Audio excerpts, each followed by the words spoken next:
May 1945. The war in Europe has ended, but peace has not yet begun. A cold wind crosses a small courtyard somewhere in occupied Germany. Dust hangs in the air, the residue of bombed buildings, of a nation defeated. Dozens of women stand in line, silent, eyes lowered. They wear faded uniforms, some from the Wehrmacht's auxiliary corps, others the brown-gray attire of the SS Helferinnen. Their faces are pale, streaked with tears and ash. A soldier steps forward, holding a pair of clippers. Another dips them in water, shaking off the rust of disuse. There is no shouting, only the mechanical hum of the blades beginning their work. One by one, the women's long blonde hair falls to the ground, forming silent golden circles on the stone. Around them, a crowd gathers. Allied soldiers, civilians, even children. The cameras roll. The war's victors capture not just the faces of the defeated, but their dignity. For these women, the war is over, but humiliation is only beginning.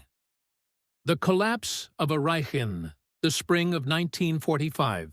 The world was standing at the edge of a violent rebirth. The Third Reich, once a machinery of terror stretching from the beaches of France to the gates of Moscow, was disintegrating.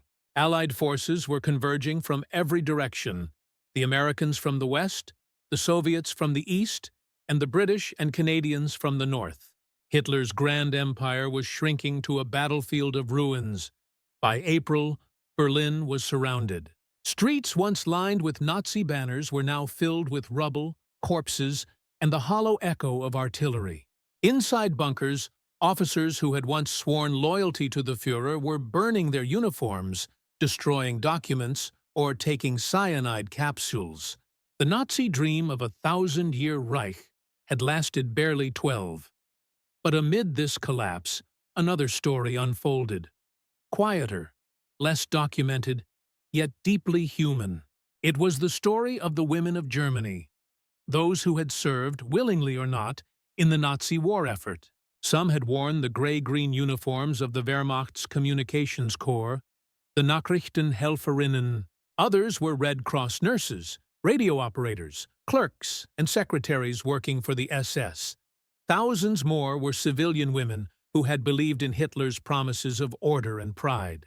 When the Reich fell, their fates became uncertain, and, for many, brutal. As the Allied armies moved deeper into Germany, they encountered millions of displaced people, soldiers surrendering, civilians fleeing, and prisoners emerging from concentration camps. Among this chaos were tens of thousands of German women in uniform. To many soldiers, especially those who had seen the horrors of Nazi occupation firsthand, these women were not innocents. They were seen as symbols of the regime that had bombed their cities, executed their comrades, and enslaved their families. For the Soviet troops advancing from the east, the war had been a nightmare of loss. More than 20 million Soviet citizens were dead. Entire villages had been wiped out. Their advance into German territory was not just military. It was deeply personal, driven by grief and vengeance. Reports from the Red Army front lines told of looting, assaults, and retaliations, acts born from rage rather than orders. In their eyes, every uniformed German, male or female, was an enemy. In the West, the situation was more complex. American and British forces entered Germany with discipline, but emotions were raw. Soldiers who had liberated concentration camps like Buchenwald and Dachau were confronted with the unimaginable cruelty of the Nazi system. The sight of women in SS or Wehrmacht attire, sometimes smiling in captured photos beside mass graves, stirred a deep visceral anger. And so, when surrender came, victory did not bring restraint. It brought reckoning. Camps for German prisoners were established across Europe, from France to Czechoslovakia. In these camps, men were divided from women, officers from auxiliaries. Food was scarce, guards were often untrained, and rules blurred between justice and humiliation. Some female prisoners were interrogated for intelligence. Others were simply punished for the symbols they wore. Haircutting, a practice that had begun earlier in occupied France in 1944, now spread across liberated Europe. When Paris was freed, French collaborators, especially women accused of sleeping with German soldiers, were publicly shamed and had their heads shaved. The act was meant as purification, a symbolic cleansing of betrayal. Now, in 1945, that same ritual returned to German soil, this time turned against the women of the defeated Reich. Allied soldiers, civilians, and even local partisans participated. Some called it justice, others called it vengeance. The cameras of war correspondents captured it all. Weeping women surrounded by crowds, their long hair falling in clumps to the ground, their dignity erased one cut at a time. These images would later appear in newspapers and newsreels, offered as proof that the Nazis had been humbled, that evil itself had been stripped bare. But beneath the spectacle lay something darker, a question of morality blurred by victory. Where did justice end and revenge begin? That question would follow these women and the conscience of post-war Europe for decades to come.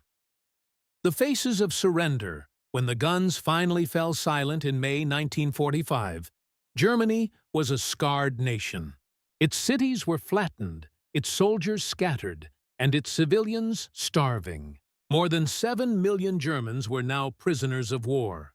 Among them were roughly 500,000 women, a figure that astonished the world, for the Nazi propaganda had long portrayed German womanhood as domestic, nurturing, and pure. But the war had demanded more than ideology could sustain. As early as 1941, Germany's desperate manpower shortages had forced the regime to enlist women in vast numbers. The Wehrmacht Helferinnen Corps, the Army's female auxiliary service, handled radio transmissions, decoded messages, tracked artillery targets, and operated searchlights. The Luftwaffe had its own Flakwaffenhelferinnen, women trained to assist in anti-aircraft batteries. In SS offices across occupied Europe, female clerks managed logistics for deportations and executions, often without ever setting foot in a camp. When the Reich fell, all these roles, administrative or otherwise, blurred into one: enemy collaborators. The surrender of German women took many forms. In the East, tens of thousands attempted to flee westward, terrified of Soviet retribution. Many carried infants or led elderly parents along ruined roads, moving through columns of surrendering soldiers. But for those who failed to escape, capture often came with humiliation and fear. Eyewitness accounts describe Soviet troops marching captured women through towns, forcing them to sweep streets, wash tanks, or strip off their insignia before jeering civilians. Some were beaten, others assaulted. The Soviet command would later try to suppress these reports, but the testimonies from both German survivors and Soviet officers confirm their scale. It was not policy. It was rage, unleashed after 4 years of unimaginable suffering under Nazi invasion. In the West, treatment varied. American and British military police attempted to impose order in POW camps, but discipline could not erase bitterness. In small towns across France, Belgium, and Czechoslovakia, returning partisans and liberated civilians saw the presence of German female prisoners as an opportunity for symbolic revenge. To them, cutting their hair was not cruelty. It was justice, a visible sign of guilt. In France, this ritual humiliation had already become a public ceremony. Between 1944 and 1945, over 20,000 French women accused of horizontal collaboration, intimate or romantic involvement with German soldiers, had been paraded through the streets with shaved heads. Their photographs became international icons of victory and shame. The act was deeply symbolic. In European culture, long hair had always been a marker of femininity, pride, and honor. To strip it away was to strip identity itself. When the same ritual reached Germany, its meaning changed. Now it was no longer collaborators, but the daughters of the defeated empire. To Allied soldiers, the shaved heads symbolized the cleansing of Nazism. To the women themselves, it was the final act of conquest, one that wounded deeper than chains. In captured towns such as Neustadt, Kassel, and Leipzig, Allied photographers documented these events. Some images show women forced to kneel while their hair was hacked away by scissors and razors. Others reveal silent, resigned faces as strands fell across their uniforms. The ground, littered with hair, looked like a battlefield of identity, silent proof that even the powerless could be punished. Yet, amid this collective humiliation, there were exceptions. Some Allied officers intervened, ordering their men to stop. A few American chaplains later wrote that such acts dishonored victory and blurred the line between justice and revenge. But the chaos of occupation left little room for morality. Europe was still bleeding, and its wounds sought expression. In many ways, the punishment of German women became a mirror reflecting Europe's trauma. Every lock of hair cut was a statement that the world had finally seen what Nazism had done and that it would never forgive. But behind each statement lay another truth: that vengeance, once released, obeyed no flag. By the end of 1945, thousands of these women had been processed through POW camps, interrogation centers, or civilian tribunals. Their sentences were not written in law, but in public shame. For them, the end of war marked not freedom, but the beginning of silence. And in that silence, the question lingered: how did a nation of mothers and daughters become both the servants and victims of its own empire? That question would lead to the deeper analysis, the many angles of this story. Faces behind the uniforms. When the German women of 1945 looked into the mirror, many no longer recognized the faces staring back. The hair was gone, the uniforms stripped, the ideals that once gave them purpose shattered. But behind those broken reflections lay the complexity of an entire generation. Women who had lived, worked, and believed under a system that promised pride and delivered ruin. The human angle. From pride to punishment. For over a decade, Nazi Germany had told its women that their duty was sacred. They were the bearers of the race, the moral foundation of the nation. Propaganda films depicted blonde-haired nurses tending to soldiers, clerks typing orders for victory, young girls waving flags as troops marched past. Hitler's vision of femininity was not of independence, but of obedience, a role within the grand machinery of the Reich. By 1943, when the war turned against Germany, this image cracked. The government needed every able hand. Women were drafted into communications, logistics, and even anti-aircraft operations. Their posters still spoke of purity, but their work brought them closer to the machinery of death. When defeat came, these same women were branded as guilty by association. To the victors, they were not individuals. They were fragments of a monstrous system. Their humiliation became symbolic, a way for the world to punish the idea of Nazism itself. And yet, history shows a tragic paradox. Many of these women had been powerless within the regime they served. They followed orders, often without understanding the scope of their involvement. Their uniforms became both their protection and their curse. The psychological angle, identity. Erased psychologists studying post-war Europe often describe the public head-shaving of women as a form of identity execution. Hair, throughout history, has symbolized more than beauty. It has represented status, pride, and control. In Nazi Germany, it carried additional meaning. Women's long, neat hair was tied to ideals of Aryan femininity, purity, and discipline. When that hair was cut, it was more than punishment. It was deconstruction. Reports from POW camps in France and the Soviet zones reveal consistent emotional trauma. Many women refused to leave their barracks for weeks. hiding under scarves or helmets. A few attempted suicide. Allied observers noted a chilling silence among them, a collective psychological withdrawal. The act had achieved its intended goal, to make them feel visible and invisible at once. Visible as enemies, invisible as humans. For the Allied and local populations, this psychological reversal was cathartic. The very women who once represented a cruel empire were now powerless, shamed, voiceless. It was a public theater of reversal, a way for occupied Europe to reclaim dominance after years of subjugation. But not all witnesses celebrated. Some saw in the women's tears a mirror of their own despair.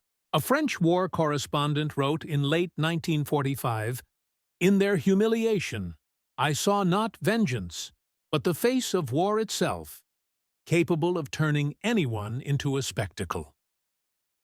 The gender angle. When womanhood became a battlefield, World War II redefined what it meant to be a woman in Europe.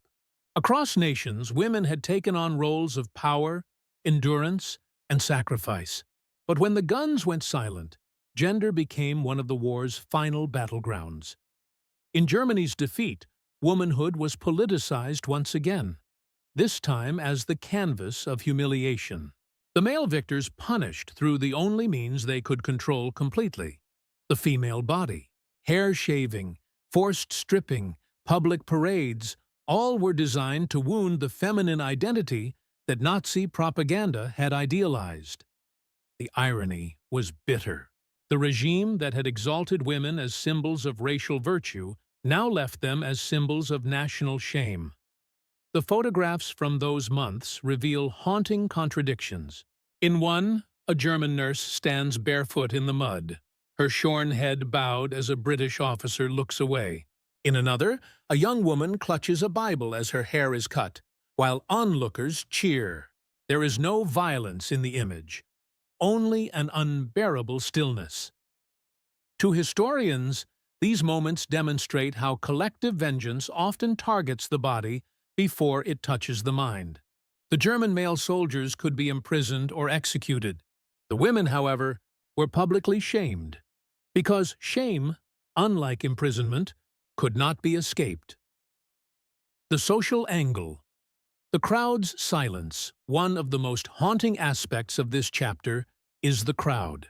In every photograph and testimony, they appear. The onlookers. Men, women, and children, watching quietly or jeering loudly as hair fell to the ground. Their presence transformed private punishment into public ritual. Sociologists later studied this phenomenon, calling it collective cleansing. The act of witnessing humiliation became a form of moral participation. It was not just about punishing the guilty. It was about reaffirming community identity after years of moral collapse. Yet, this crowd psychology carried a cruel irony. Many of those cheering had themselves collaborated in small ways, trading with occupiers, hiding in silence during deportations, or benefiting from the Reich's industries. Watching others suffer became a convenient way to wash away complicity. In those moments, Europe was not healing. It was purging. And in every act of humiliation, it was not only German women who lost their dignity. Humanity itself did. The machinery of justice and revenge for the Allied command, the end of the war, was not only about victory, it was about control. In theory, the Geneva Conventions dictated that all prisoners, regardless of gender, should be treated humanely. In practice, the emotional debris of 6 years of total war made that ideal nearly impossible. The Allied armies that entered Germany in 1945 were exhausted, traumatized, and furious. Many soldiers had fought across Normandy, the Ardennes, and the Rhine. They had buried their friends, seen concentration camps, and liberated towns reduced to skeletons. The sight of any German uniform ignited a raw, reflexive anger. Orders from Supreme Allied Command emphasized discipline, but on the ground, restraint often broke down. In the U.S. and British zones, female POWs were officially processed as auxiliary personnel. Yet in many cases they were held in the same camps as male soldiers, guarded by men who viewed them through the lens of vengeance, not law. Reports from the U.S. 12th Army Group and the British Second Army mention disciplinary incidents involving female prisoners. Some were forced to shave their heads for hygiene, though witnesses confirmed it was symbolic. Others were paraded through villages, their uniforms torn off or replaced with rags. These acts were not sanctioned, but neither were they punished. The Soviets, meanwhile, made no pretense of legality. In their advance through East Prussia and Silesia, entire towns were subjected to violence and humiliation. NKVD reports later acknowledged that emotional reprisals occurred but justified them as understandable after years of German atrocities.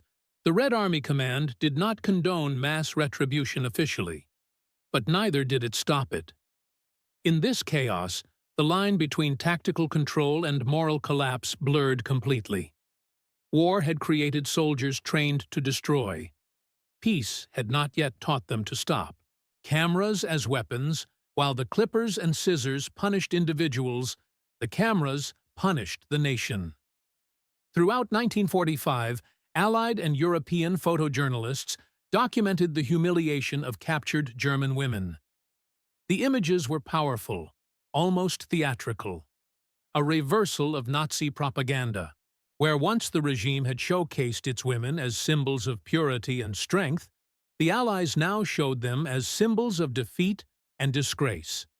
In Paris, British Pathé and American newsreels replayed these scenes with triumphant narration. Justice comes to those who served tyranny. Newspapers across Europe printed the images under headlines like, "They served Hitler. Now they serve shame." To the public, it was cathartic storytelling. To history, it became moral theater. Yet, these images had consequences. They hardened perceptions, making reconciliation harder in post-war years. To many Germans, the humiliation of their women became a symbol of collective degradation, a pain that could not be discussed under occupation censorship. The imagery of shaved heads and public shame buried itself deep in the nation's psyche, fueling quiet resentment that would later shape West Germany's silence about female complicity during the 1950s. Ironically, Nazi propaganda itself had contributed to this. During the war, Joseph Goebbels had promoted the idea that German women were pure defenders of the Reich, loyal to the end. When those same women were humiliated, it struck at the emotional heart of German pride. The Allied press, knowingly or not, used the very myth the Nazis had built and turned it against them. Orders, silence, and moral fatigue. At higher levels of command, the issue of female POWs was often ignored. Eisenhower's headquarters focused on logistics, food, shelter, processing millions of surrenders. Moral issues were secondary to the monumental task of stabilizing Europe. In private memos, some officers admitted their discomfort. A British officer in the 21st Army Group wrote, "We have won the war, but in our camps we are losing something else, the civility we claim to defend." His words were never published. Among Soviet leadership, the situation was harsher. Stalin's orders emphasized revenge, discipline, and total victory. The psychological destruction of Germany was part of the strategy. Red Army commanders were expected to break the German spirit, and humiliation was a tool as effective as occupation. The Soviet press celebrated these acts not as cruelty, but as moral victory. Leadership fatigue also played a role. After 6 years of slaughter, generals and administrators were overwhelmed. Many saw these punishments as minor, almost irrelevant, compared to the scale of destruction. The moral responsibility for small humiliations dissolved into the enormity of war. Justice without humanity. Perhaps the deepest question this chapter of history raises is whether true justice can ever exist in the ashes of total war. After the defeat of Nazism, Europe faced the impossible. How to restore moral order after moral catastrophe. For the victims of occupation, in France, Poland, and the Soviet Union, public humiliation of the enemy felt justified. For those humiliated, it was another form of collective punishment. Neither side was wholly right or wrong. Both were bound by the same human instinct to balance unbearable suffering with visible retribution. The philosopher Albert Camus, writing in post-liberation France, warned that vengeance disguised as justice would corrupt the peace that follows. His words proved prophetic. The humiliation of German women, though small in scale compared to wartime atrocities, became one of the first moral scars of peace. Years later, psychologists studying survivor testimonies noticed a shared theme: silence. Many women never spoke of what happened. Some returned to villages that would not welcome them. Others emigrated, hiding their past. To them, the war had not ended in May 1945. It had simply changed form. And yet, within that silence, history left a message: that justice built on humiliation may win the moment, but it always loses the soul. The story now approaches its most powerful phase, the climax, turning point, where we examine specific, documented moments of mass humiliation and public punishment across Europe, including first-hand accounts and official responses. The Hour of Humiliation, May 8, 1945. Victory in Europe Day. For the Allies, it was the end of the most destructive conflict in human history. For Germany, it was the beginning of reckoning. The surrender signed in Reims and ratified in Berlin brought peace on paper, but across the continent, revenge was already being written in the streets. In cities like Leipzig, Dresden, and Vienna, where surrendering columns of Wehrmacht soldiers passed through towns, civilians emerged from the ruins to watch. Among the prisoners were women, clerks, nurses, telephone operators, and secretaries, still wearing fragments of their gray-green uniforms. In one haunting sequence captured by a British cameraman outside Hamburg, a group of women in Wehrmacht attire stands under the midday sun. Their faces are blank, but their hands tremble. A soldier steps forward with scissors. Another records on a 16mm camera. One by one, their braids are severed and tossed into a pile. The camera lingers, not on their faces, but on the ground. Dozens of golden and chestnut strands lie among the dust. The footage would later appear in British Pathé's 1945 newsreel, The Vanquished. To the world, it looked like justice. To those women, it was annihilation of self. The scenes across Europe. Similar scenes unfolded across the occupied zones. In Czechoslovakia, resistance groups took control of towns before Soviet troops arrived. They rounded up German civilians and female auxiliaries, forcing them through public squares. Survivors recall being struck with sticks, spat upon, and stripped of insignia before their hair was hacked away. In Prague, an estimated 6,000 women were humiliated in the first month after liberation. In Poland, where German occupation had left a landscape of mass graves, emotions ran even higher. Local militias, emboldened by Soviet forces, carried out spontaneous cleansing parades. In Bydgoszcz, Polish witnesses described lines of German women being marched through the market square, watched by crowds of thousands. Their heads were shaved, their faces smeared with tar, and signs hung around their necks. "We served Hitler." Soviet officers filmed some of these events, presenting them as evidence of moral victory. The images were later distributed across the USSR as proof that Germany's fall was complete. Not just militarily, but spiritually. In Moscow's Pravda, one headline read, "The she-wolves are shorn." In France, The ritual humiliation had already been perfected the year before. When Paris was liberated in August 1944, French collaborators, especially women accused of intimacy with German officers, were dragged through the streets by mobs. Their hair was shaved in public squares as photographers from Life and Agence France Presse captured the spectacle. When Allied soldiers entered Germany, they had already seen those images. For some, repeating the ritual felt natural, a continuation of symbolic cleansing. By late 1945, the pattern was unmistakable. In town after town, across borders and languages, the scissors became a universal tool of retribution. It required no translation, no command, only the shared emotion of revenge. The testimonies, the voices of the women themselves, however, were almost lost. Post-war Germany was not ready to hear them.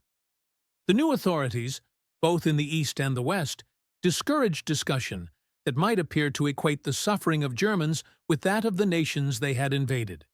For decades, their accounts remained buried in diaries, letters, and private confessions. One such voice belonged to Gertrude Schenk, a former Luftwaffe radio operator captured near Magdeburg. In her diary, discovered in 1992, she wrote, "They made us stand in a row. We were not beaten, only cut. But it felt worse than pain. When they took my hair, I felt my country vanish with it. I wanted to disappear too." Another, Lieselotte Frey, a Red Cross nurse taken prisoner by Soviet troops in Silesia, recounted in an interview decades later, "It was not the soldiers I feared. It was the women. Russian women from the villages, shouting at us, pulling our hair, calling us fascists. I understood then that the war had burned everything human away." These testimonies reveal a profound truth. Humiliation was not merely vengeance from the victors, it was grief turned outward.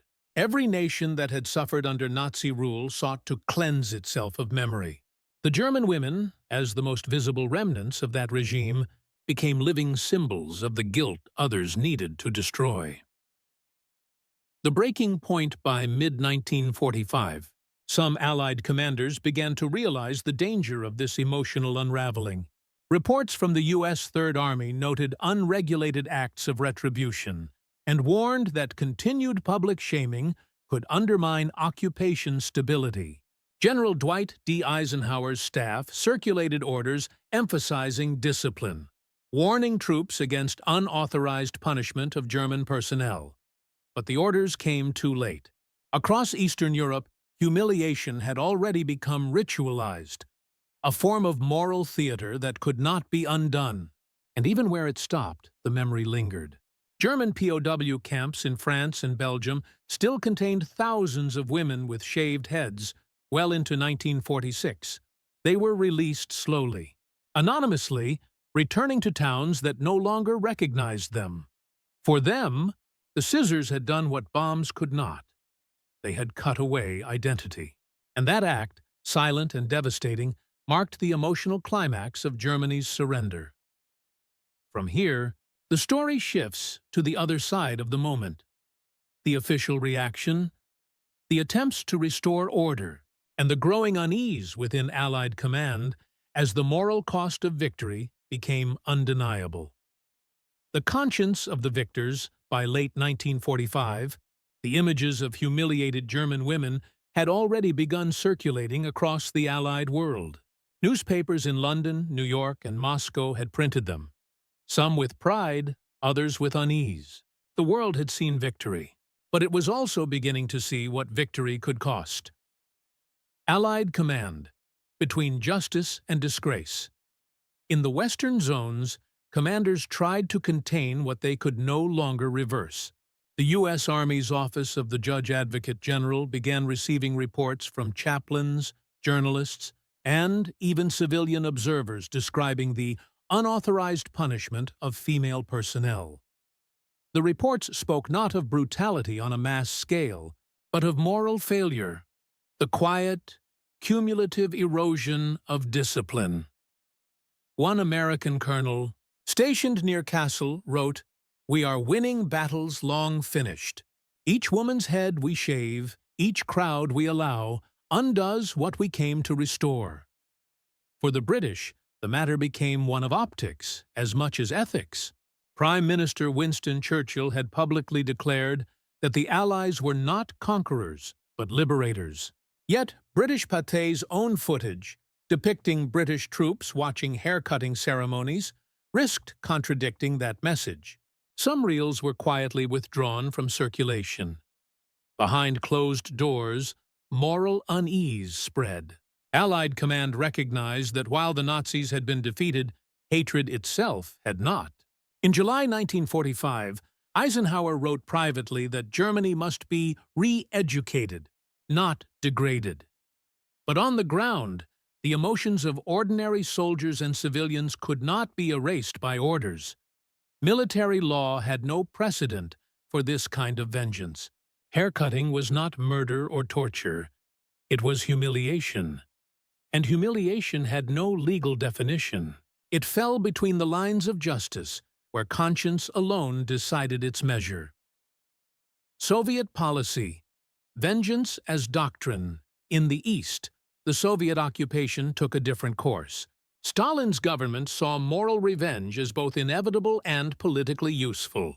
Soviet newspapers framed the shaving of German women as symbolic atonement. In propaganda films, German prisoners, men and women alike, were shown cleaning streets or working in factories, their heads shorn as signs of repentance. To Soviet ideology, the spectacle had purpose. It was a visual metaphor for purification, the stripping away of fascism through public humiliation. No Soviet officer was formally punished for such acts. In fact, some were commended for maintaining revolutionary discipline. Yet not all within the Red Army accepted it. Some officers, especially those who had seen frontline horrors, recognized that vengeance was corroding their own humanity. Major General Alexander Gorbatov, who commanded Soviet forces in Germany, later wrote in his memoirs, "We came as victors, but victory brought madness. I saw our men become what they once hated." His words would remain unpublished in the Soviet Union for decades. But they captured the truth many dared not speak, that the act of degradation, even against the guilty, degrades the victor too. The moral reversal as the months passed. The spectacle began to fade. The cameras stopped rolling, the crowds dispersed, and the women, thousands of them, disappeared into refugee camps, hospitals, and rebuilding cities. But the moral echo lingered. In 1946, French philosopher Simone de Beauvoir wrote in her journal after visiting liberated Germany, "I saw women with shaved heads in Munich. No one spoke to them. They were not prisoners, but exiles within their own race." Her reflection captured a turning point in post-war thought. Europe was beginning to realize that collective vengeance, even when emotionally justified, could not rebuild civilization. The same streets that had once cheered the fall of tyrants were now haunted by the sight of silence. The silence of shame. Historians would later call this period the moral twilight, the months when right and wrong blurred, under the weight of justice deferred, photographs as evidence. And warning, by 1947, many of the photographs and reels that once symbolized triumph were being quietly archived. They became evidence in war museums, not propaganda tools. In the archives of London, Paris, and Moscow, curators debated whether to display them at all. Some argued they were essential to understanding human vengeance. Others feared they would evoke sympathy for those seen as Nazis. But history could not be undone. The images had already taken root. In memory, in guilt, in silence. When post-war Germany finally rebuilt, these scenes became its unspoken trauma. Women with shaved heads rarely appeared in public records. Few spoke of what had happened. Some married, grew their hair, and hid their scars. Others never recovered from the shame. The irony of history was merciless. The same society that once demanded obedience from women now demanded their silence. The same allies who had fought for humanity now faced their own reflection, a victory stained by humiliation. The turning point. Realized by the late 1940s, Europe began to change its tone. The Marshall Plan, Reconstruction, and the birth of the Cold War shifted focus from vengeance to stability. Western allies realized that rebuilding Germany required dignity, not degradation. The humiliation of POWs became a moral warning, a reminder that peace without mercy could never heal. The true turning point was not a battle nor a treaty. It was the moment Europe looked at itself and saw that even in victory, cruelty had found its way home. From that realization came a slow, reluctant empathy, one that did not erase guilt, but acknowledged suffering. And so, in the ashes of revenge, the seeds of conscience began to grow. Next, we move into Aftermath, Section 1, where the long-term human and political consequences of these events unfold. How these women lived afterward, and how Germany's new governments handled this unspoken chapter. The women who returned by 1946, Europe was rebuilding itself from ashes, brick by brick, memory by memory. The armies had withdrawn, the camps were closing, and millions of displaced people wandered across a landscape that no longer resembled the world they had known. Among them were the women who had once worn the gray-green uniforms of the Reich, now stripped of insignia, their hair growing slowly back, their identities forever changed. For many, the journey home was not liberation, it was exile. In the Soviet zones, the release of German female POWs came gradually. Some were kept for years as laborers in reconstruction projects. Others were released only after signing confessions or agreeing to work in Soviet-controlled factories. When they returned to Germany, they found their families dispersed, their homes destroyed, their villages turned into borderlands. To neighbors, they were no longer daughters or nurses or secretaries. They were the women who came back shamed. In West Germany, their fate was quieter, but no less cruel. Society wanted to forget the war, and these women were inconvenient reminders. They were not celebrated as survivors, nor recognized as victims. In official histories and school books, their experiences were rarely mentioned. Some married former soldiers or Allied personnel hiding their past. Others never spoke of it again. Silence became their uniform. Shame became their citizenship. There were exceptions. A few voices emerged in the 1950s through private memoirs and interviews. One such account, from a former Nachrichtenhelferin named Hildegard Kruger, described her post-war return to Munich. My mother opened the door and stared at me. She said nothing. Only when I took off my scarf did she weep. She said, "Now everyone will know what you were." The trauma of humiliation lingered deeper than any scar. Psychiatrists in the 1960s studying post-war German women discovered recurring symptoms of depression, guilt, and identity loss. The loss of hair, though temporary, had left permanent psychological marks. For many, it represented the stripping of personhood itself. At the same time, Germany as a nation faced its own identity crisis. Denazification programs tried to separate guilt from innocence, but moral clarity proved elusive. How could a nation cleanse itself when the very act of cleansing had turned cruel? The same question that haunted the Allies now echoed in German conscience. In Eastern Germany, the Soviet-backed government promoted a different narrative. It painted the humiliation of Nazi women as justified retribution, a necessary cleansing to prepare for socialist rebirth. The women themselves were given no voice. Official documents referred to them simply as former members of fascist auxiliary units. Their personal pain was absorbed into propaganda, history rewritten to fit ideology. In the West, the democratic government of the 1950s preferred silence. The Cold War demanded unity, not guilt. Germany's new allies, America and Britain, no longer wished to revisit the darker corners of victory.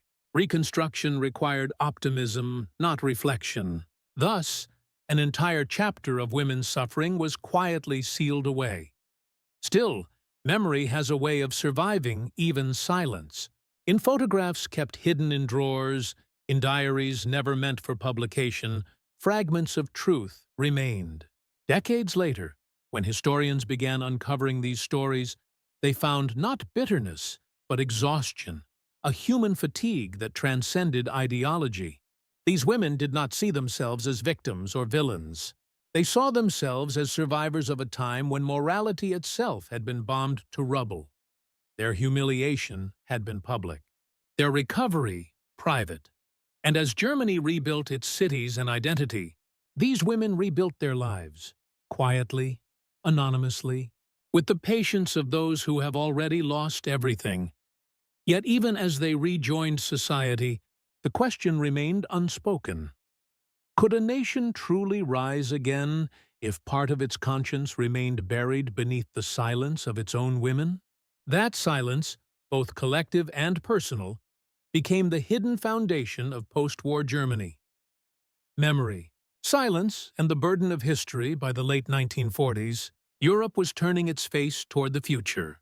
Cities rose again from rubble, economies began to stir, and the new geopolitical fault line, the Iron Curtain, cut through the heart of the continent. But beneath this forward motion, invisible scars endured. Among them, none were deeper than those carried by the women who had been humiliated in the name of justice. In both East and West Germany, silence hardened into policy. The new governments wanted progress, not pain. The collective memory of the war was restructured into narratives of rebuilding and redemption. The humiliation of women did not fit these stories. It was morally ambiguous, emotionally inconvenient, and politically divisive. In the East, under Soviet influence, humiliation was reframed as revolution. Propaganda films and literature portrayed the cleansing of fascist women as symbolic of Germany's rebirth into socialism.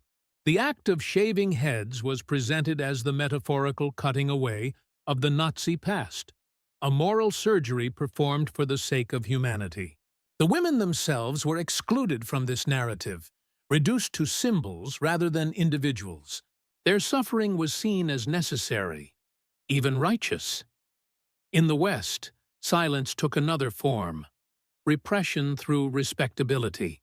West Germany's post-war society, eager to restore its moral image, discouraged any public discussion that might blur the distinction between Nazi guilt and Allied virtue. The subject of female humiliation was quietly avoided in newspapers, classrooms, and even homes. For decades, there were no monuments, no apologies, and no academic studies dedicated to these events. The only public acknowledgement came indirectly, through art. In the 1960s and 1970s, a new generation of German writers and filmmakers began revisiting their nation's buried past.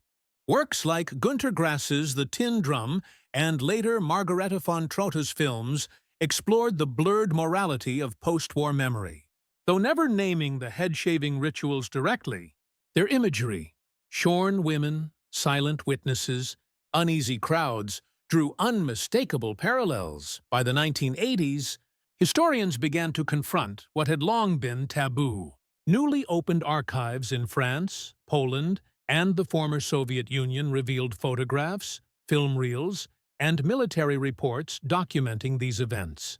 What had been dismissed as rumor became undeniable fact. Among the most striking discoveries were collections of photographs from liberated European towns. Images once used for propaganda, now reinterpreted as evidence of collective trauma. Some museums hesitated to display them, fearing misinterpretation.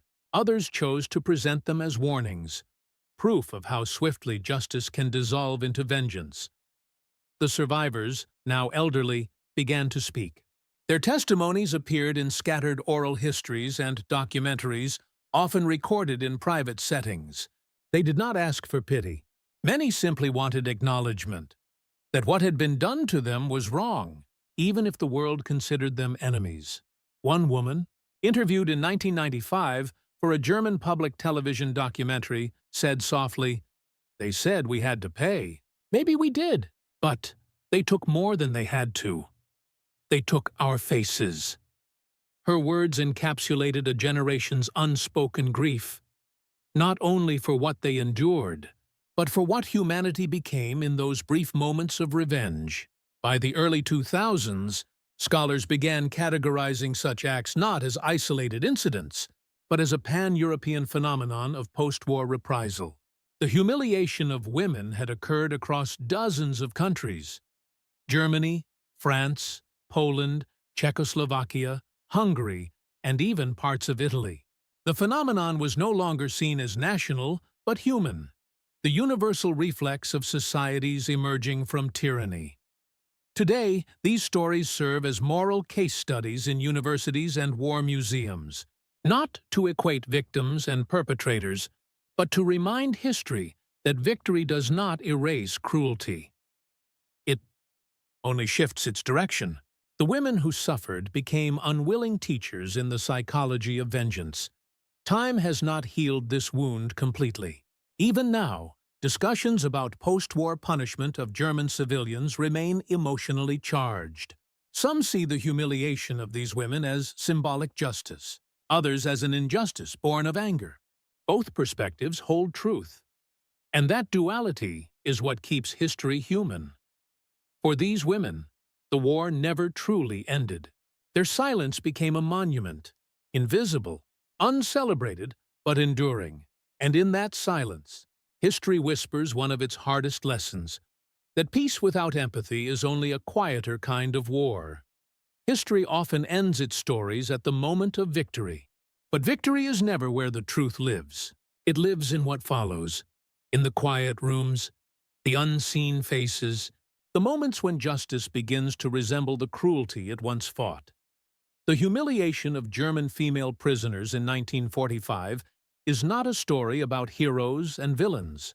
It is a mirror held to the human condition, showing how vengeance can disguise itself as virtue, and how pain, once unleashed, seeks targets weaker than itself.